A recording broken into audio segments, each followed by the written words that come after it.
of a sudden, out of nowhere, in the United States House of Representatives, we had an amendment that was interesting, that would help the American people, that actually protected the United States Constitution, and here comes a twist. Bipartisan.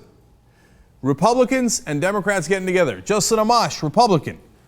A guy I do not often agree with. John Conyers, a very significant progressive who's a Democrat, coming together and saying, hey, wait a minute, we didn't authorize the NSA to come in and do basically data collection on all of our phone calls for all American citizens. Nobody authorized that. That's not what Section 215 of the Patriot Act says. It says you must have a specific investigation, and your spying must be related to that specific investigation. You guys are not doing this, right?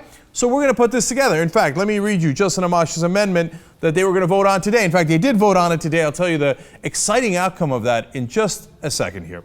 The Amash amendment said, it ends the authority for the blanket collection of records under the Patriot Act, bars the NSA and other agencies from using Section 215 of the Patriot Act to collect records, including telephone call records that pertain to persons who are not subject to an investigation under Section 215. Bless his heart.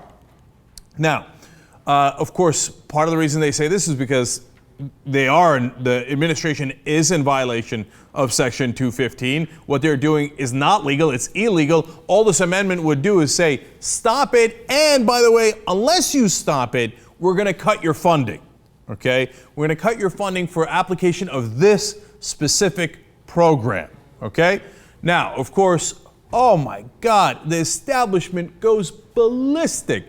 There's all signs, DEFCON 4 at NSA. They send General Keith Alexander down there, who's the head of the NSA. So I'll do private meetings with you guys. Republicans, Democrats, I'll separate you. I'll do private meetings with the Republicans and the Democrats. What happened, NSA? You weren't that interested in consulting with Congress before the Edward Snowden revelations. Now that all of a sudden people are mad that you're violating the law and you're violating the clear language of the Fourth Amendment, which says that you need to be able to point to a specific person or a place to be searched or seized. So now all of a sudden the NSA is like, oh, no, Congress, we want to work with you. We want to tell you all about it. Here we are. We're doing hearings, right? And we'll do meetings with you, of course, off the record and not in front of the public. And then they send in their lackeys like Dianne Feinstein and Saxby Chambliss over in the Senate side and say, no, let's keep spying on Americans. They say, quote, we believe this debate in the Congressional Intelligence and Judiciary Committees should continue, and that any amendments to defund the program on appropriation bills would be unwise. For Christ's sake, keep going, keep spying on Americans, the Senate establishment people are saying. And then the Obama administration, listen to this crap. We oppose the current effort in the House to hastily dismantle one of our intelligence community's counterterrorism tools. This blunt approach is not the product of an informed, open, or deliberative process. We urge the House to reject the Amash amendment and instead move forward with an approach that appropriately takes into account the need for a reasoned review of what tools can best secure the nation. Wait, all of a sudden you're interested in a deliberative debate?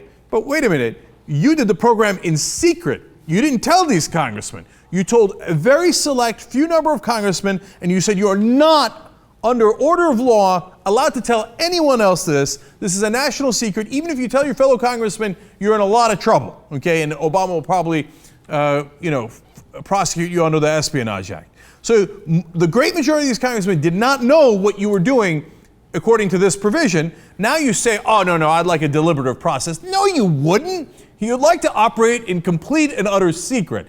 And now that they found out and they're saying we don't want you to operate that way, they're like, oh, this is a blunt instrument. I mean, what's blunt about it? Blunt means it's broad and that they're overreaching here. But they're not. They're actually doing the exact opposite. They're saying, we're going to defund this specific program. That's not blunt. That's a scalpel. That's exactly how they should do it. So it's nonsense. Nonsense.